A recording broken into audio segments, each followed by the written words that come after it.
And we're back. He is a leader in the psychedelic renaissance. At the helm of the Multidisciplinary Association for Psychedelic Studies, a hub for psychedelic education, community, and research, MAPS just published the results of the first phase 3 trial for a psychedelic-assisted therapy. Please welcome Dr. Rick Doblin. Wow, it's a pleasure to be here. Now, I want to read the opening of a New York Times piece from this week. It said, "It's been a long, strange trip in the 4 decades since Rick Doblin, a pioneering psychedelics researcher, dropped his first hit of acid in college and decided to dedicate his life to the healing powers of mind-altering compounds." Are you the best case scenario for somebody who tries drugs in college and makes it their whole personality? Well, I've never been jailed, and I've never gone crazy, and I've got a PhD from Harvard, and I don't know that I'm the best case, but I think I'm a good case. Can you, first, also, I just want to say, look, I didn't know what to expect, but you're in a printed shirt, you're in a very comfortable chair. This is the vibe it's a great vibe. It's the vibe that I wanted. Okay, great. You're just ready to go. So now look. Well, you know what I actually do, speaking of being ready to go, is that we have a policy kind of at MAPS that before we send documents into the FDA, I get high and I edit them with our staff. And it actually is good. For me, marijuana and editing go together great. That's interesting. I want to start by hearing about your research. Can you talk just a little bit, broad strokes? What is the work you've been doing looking at psilocybin, at MDMA, and what it can do to actually help people in need, jokes aside? Yes. Okay. So actually, we've done a lot of work with MDMA, with LSD, a bit of work with ibogaine and marijuana. We haven't done work with psilocybin. That's other groups. Okay.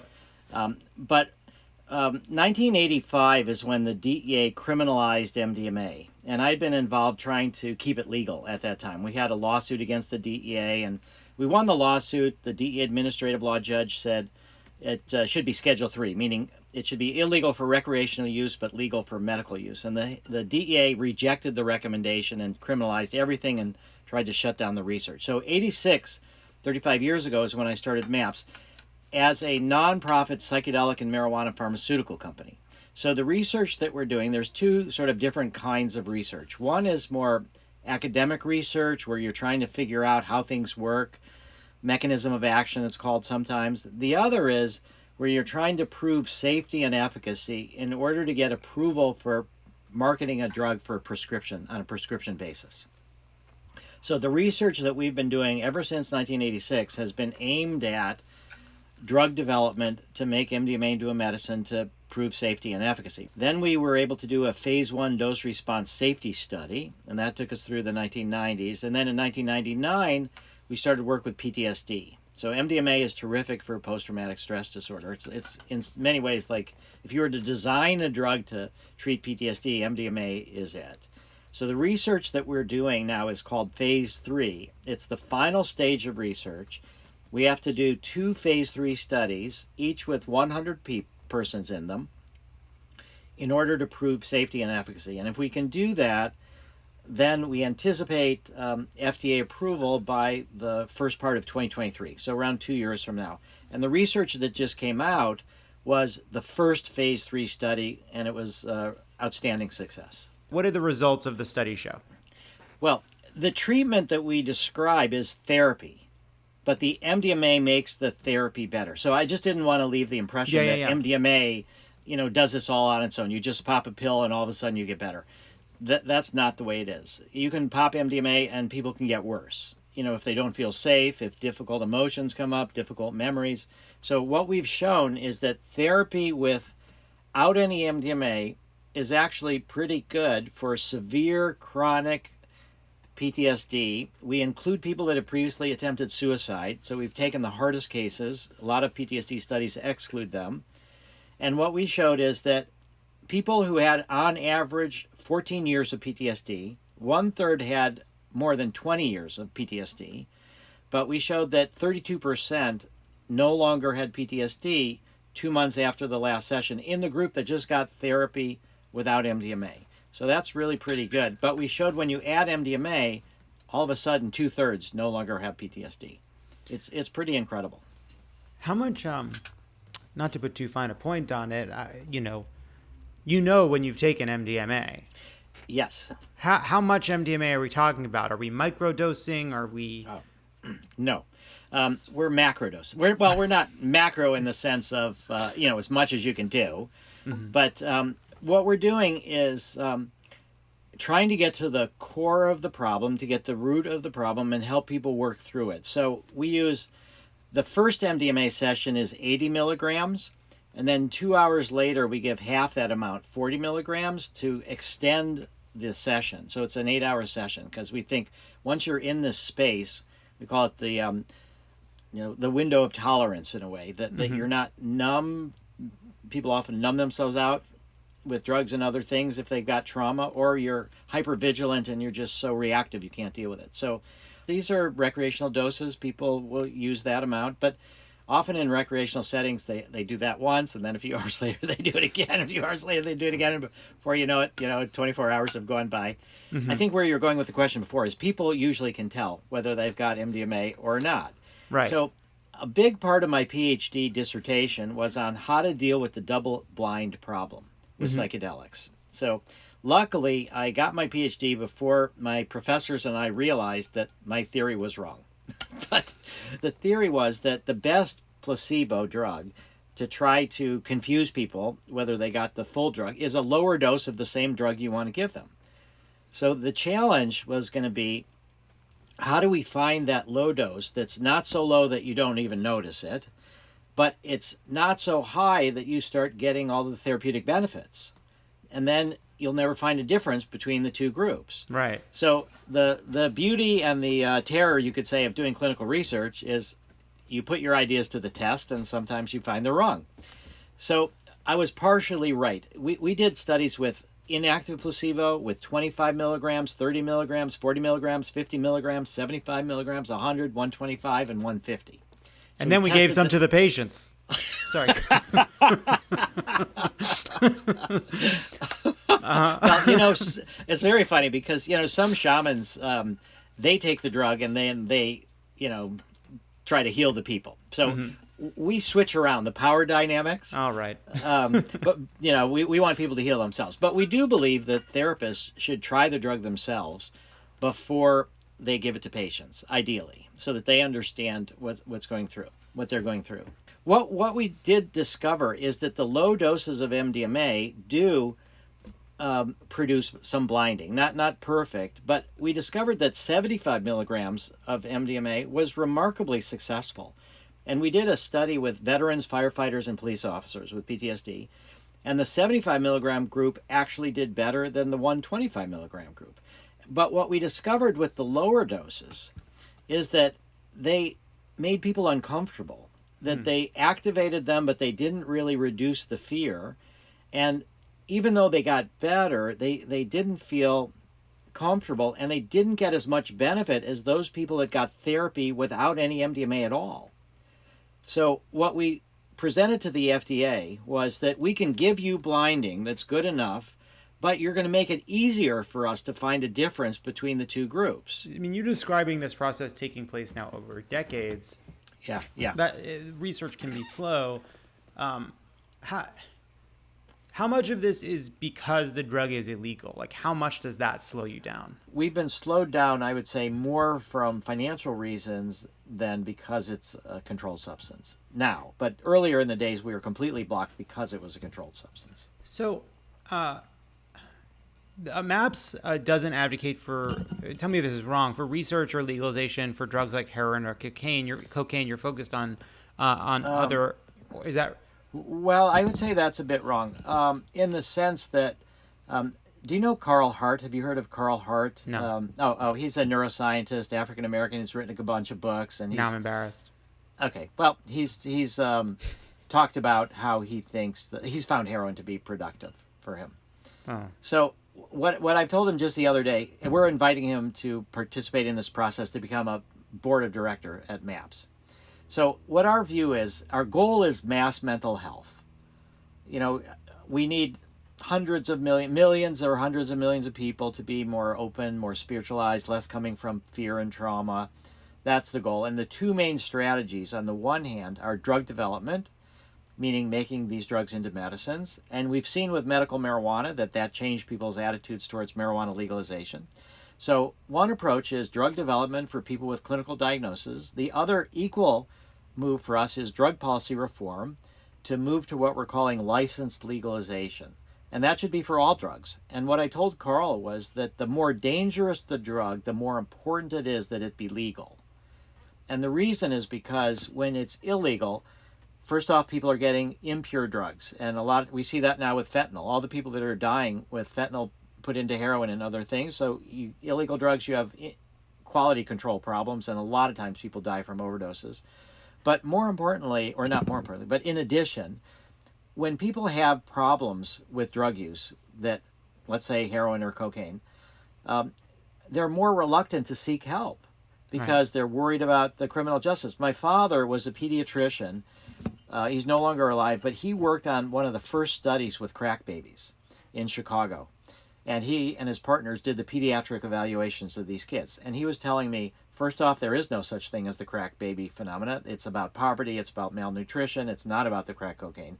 There is fetal alcohol syndrome, but there is no such thing as crack baby syndrome. And what he said is that these women who were pregnant, who were addicted to cocaine or were nursing, that they were scared to get treatment for fear that they'd go to jail or have their babies taken away. So the more dangerous the drug, the more we need to have open door for people that need treatment. And we need honest drug education. We need pure drugs so that people are not dying from overdoses. And we need treatment on demand, which will be paid for by tax money. So our position, we're focused on psychedelics and marijuana. But our view is that heroin, cocaine, psychedelics should be legal. But licensed legalization means something different. So alcohol, I don't think, is regulated wisely. And the best example is somebody buys a bunch of alcohol, gets drunk, gets in their car, gets pulled over by the police, gets a DUI, and they lose their driver's license. But they can still go to a liquor store, buy more alcohol, get back in their car, and kill people while they're drunk. So we should make it harder for them to buy the alcohol. So the idea for a licensed legalization is you get a license to do drugs. We can do that with credit cards now. We know instantaneous processing, all this kind of stuff. And so if you misbehave while you're under the influence of a drug, you don't get punished for your state of consciousness. That's a fundamental violation of our human rights. You get punished for your behavior. And if your behavior is problematic, you could lose your license for a while. You would have to go to more education, but that's the idea. Yeah, I guess the distinction that, to my mind, is around the addictiveness of the drug, that mushrooms, marijuana, psychedelics, put them over here. Drugs like alcohol, opiates, cocaine, these are drugs that in some ways kind of they sap your free will. Ultimately, they become incredibly addictive. They become things people lose control of, and then therefore belong in a different category. That's true for a small percentage of people. Most people that drink alcohol are not alcoholics. So the question is, how do you address those problems? So first off, I think you're making a little bit of a logical mistake in the sense that it's not good drugs or bad drugs. It's the relationship we have with the drug that really matters. The best example for that, one of the good examples is thalidomide. So, thalidomide was the drug prescribed for morning sickness, and it caused terrible birth defects. And the only FDA official that ever got the Presidential Medal of Honor, was this woman, Frances Kelsey, who blocked thalidomide from coming into the United States. Now thalidomide is a medicine. It's useful for certain kinds of cancer, for leprosy, but there's all sorts of protections on how it's used. So the quintessential bad drug, thalidomide, is now actually a good drug in certain circumstances. So yes, some drugs have a high abuse potential, some drugs have a medium, some have a low abuse potential, some are not abuse potential. But how do we address that? And the core view that I have is that the drug war is not the proper way to try to control drug abuse. And in fact, the drug war has never been about drug abuse. It's always been about persecuting minorities. It began in the late 1800s against opium, against the Chinese laborers who were building the railroads. Then it was alcohol. We tried prohibiting alcohol. It didn't work in prohibition. Enormous crime. Lots of people die from poison Alcohol. Shortly after that was changed, now we've got marijuana against Mexicans, against African Americans. You know, the laws against the psychedelics were about the hippies and the counterculture, and so it's not about drug abuse. But no, I of course agree with that. I am against the war on drugs. I'm against prosecuting people for using drugs. I'm against all of that. But in a let's say we are not criminalizing this behavior. We're not locking people up for using these substances. At the same time, opiates, regardless of what the punishment is, it seems pretty clear that freely accessible opiates is dangerous. Not because, and not to be stopped by throwing people in jail, but let's recognize, like, this is a substance that many people, once exposed to, become like ensorcelled. They are not able to free themselves of it, and therefore, for the good of society, they should not have access to it. Not true. Okay, so tell me why I'm wrong. Okay, so let me talk about some studies that have taken place in New York and San Francisco, Vancouver, elsewhere, the Netherlands, Switzerland, called heroin maintenance studies. So what they've shown is that people that are addicted to opiates, if you give them opiates, if you give them pure heroin, they can manage their lives, they can hold jobs. That the heroin maintenance is a better strategy than criminalization. So that there are other ways to address people who get into these addictions. Not only that, but there are, like one of the psychedelics, ibogaine, which is a drug from Western Africa. It's terrific for helping people get over opiate addictions. We have now a study that we've given a little bit of money to. It's in Spain by a group called ICEERS, and it's ibogaine to help people withdraw from methadone. So, you know, that's an opiate substitution drug. So we see for people that are addicted, we give them methadone. But methadone is addictive too. And it's very hard to get off of methadone. But we find that they can live productive lives. So we are managing a problem. The problem, though, was born of trying these drugs. I don't think so. I think so. So there was a study that we've worked on. We supplied the MDMA. We trained the therapists. It was in England. It was MDMA for alcohol use disorder. And the results were great. But what they showed is that a lot of those people who were alcoholics actually were running away from trauma. And if you help them process the trauma, they will have a different relationship with alcohol. And so I think that would be a preferable approach. I just think that using the criminal justice system and prohibiting this, it's also a myth that most people that use these drugs have problems. There is a substantial number, and the percentage is different for each drug. I feel like what I'm trying to get at is that, like, okay, we do away with the war on drugs. I am for that unequivocally, against criminalizing substance abuse. Yeah, unequivocally. Okay. But I do worry that we should, like, you know, you talk about the difference between these drugs, that there are there are people who can function and live while taking opiates, while there are functional cocaine users, even functional cocaine addicts. But there are certain substances that are really just too powerful for too many people. And even though I believe they should not be illegal, it is still good policy to keep them out of people's hands if they don't need them. I don't think so. So Carl Hart has talked about that annual surveys, 80% of opiate users use only a few times a year and not regularly. So I think what we need to do is be sympathetic with the people that are getting into problems. Mm-hmm. And we need to be offering them as much help as possible. I don't think we need... So again, the license legalization. If you take opiates and you get into your car and you're, you know, not seeing clearly and you crash your car, yes, like alcohol. Yeah, we should make it harder to get it. Mm-hmm. But I think we need to be honest education. Pure drugs. So many people are dying from impure opiates, you know, mixed with fentanyl. But I don't think that... also, let's say for cocaine. What about coca tea? You know, coca tea is energizing. It's really good. So we will have, if opiates were legal, we would have opium. We would have all these other forms. When you make it illegal, well, they call it the iron law of prohibition. You get smaller and smaller quantities that are more and more potent. Now we've got that with fentanyl. It's mm-hmm. easier to smuggle. It's, you know, easier to sell. So that the whole criminal justice system trying to prevent people to get these drugs. I think we need to do the opposite. We need to say we want to help people who have problems with drugs and destigmatized. And there's a lot of new ways. And I think there'll be a range of milder opiates, coca tea rather than cocaine. People talk about this as psychedelic exceptionalism. There are people that have difficult relationships with Molly or ecstasy, MDMA. They use it every weekend. So it's not to say that MDMA is completely without these kind of problems, but it's self-limiting. It's not as bad. People don't get addicted to LSD or psilocybin. It's not a reliable escape. What we have not seen is the people in our studies who we have given MDMA to in a therapeutic setting, after the study is over, saying, oh, I'm craving this MDMA. Let me go out and get some more. Because several of people in our studies have said, I don't know why they call this ecstasy. Because it's painful to work through your traumas. But the MDMA makes it so you can do it instead of running away from it. So it's healing. It's like grieving. It's like crying after you lose someone. It's cleansing even though it's painful. Well, probably, they call it ecstasy because most people don't take it during difficult therapy sessions.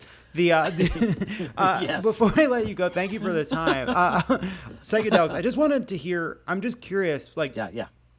On top of the medical benefits, obviously there's positive feelings people have when they take them, but there's also these experiences people have, enlightening experiences, eye-opening experiences. Yeah. Can you talk a little bit about the science of that aspect of what psychedelics do? Yeah. And also, let me say that's another reason for legalization, because there's a lot of people that have personal growth experiences, they find meaning, they like vision quests. What am I going to do with their life? Or, one of the best uses of MDMA is for couples therapy. It's great for relationships. That's not a disease, but sometimes feels like that. But it's it's really good for a lot of things that aren't diseases. So the science of it is, I'd say, a big part of it is not a disease if a lawyer can cure it. All right, go on. That's fine. So I think the key part is called neuroplasticity.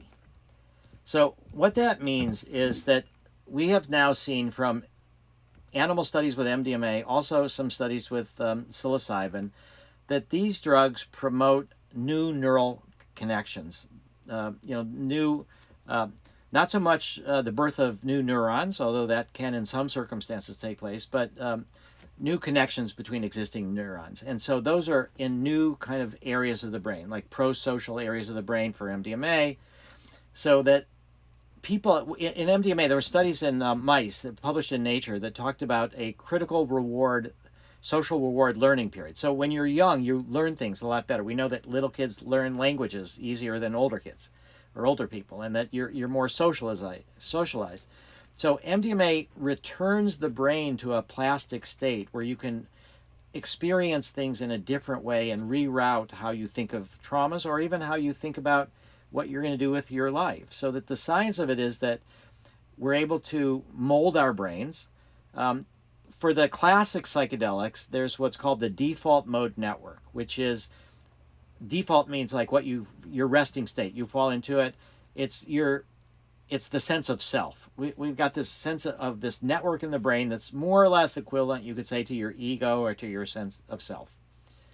And under the influence of the classic psychedelics, that network in your brain is weakened, that there's less activity in that. So you don't see the world so much from the perspective of I as the center of the universe. That kind of dissolves and you feel part of something much bigger. And that can be interpreted in spiritual ways. You're connected to it. They call it the transcendence of time and space, the sense of something deeply felt, a sense of something sacred, a sense of unity, a connection. And we know from quantum physics and others that there's ways that you look at the universe where it's all connected. So you get a sense from that. So I'd say it's equivalent to the Copernican revolution, where people thought that the Earth was the center of the universe, and then we find that's not the case. We think that we're the center of the universe, and under the influence of psychedelics, the classic ones, you shift your perspective, and that changes your attitudes towards death. It changes your attitudes towards life. In good circumstances, supported by therapists, you can understand how we're all connected, and you're less prejudiced. You're less willing to support environmental destruction. You're more active in changing the world. You're not just waiting for later. So I think how people who don't have a diagnosis get better, the science behind it is in part the weakening of this default mode network, and you see a bigger picture. There's good scientific explanations for why these experiences can be profound. But again, I just want to emphasize it's not the drug. You know, Tim Leary actually coined the idea of set and setting. That it's what you bring to it, your internal set, but it's where you do it as well, whether you feel safe, whether you're supported, and that will help with the outcomes. Dr. Rick Doblin, thank you so much.